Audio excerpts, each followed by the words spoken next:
What's up, Katambuyers worldwide? Kung yung DJ Rico Tambay at dito tayo ngayon sa Lapas Batchoy sa Mansura branch at titingnan natin ano ba yung meron dito sa Lapas sa kanilang new branch dito sa Mansura. Alright, so natin. Good evening, sir. Good Ayan. evening, Lapas Batchoy. Magandang gabi and dito si Gwen Alright, Gwen, dito tayo.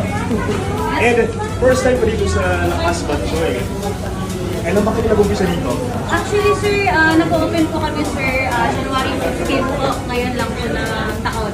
Nag-transfer kami dito for the better ambience po yung place. And then, yun po yung ating location dito. And then, mas pinapasarap po, pa po natin yung mga ulam na para sa mga kabayan po natin dito sa Qatar. Lapas Batchoy is open anong oras? We are open, mga kabayan, 8 p.m.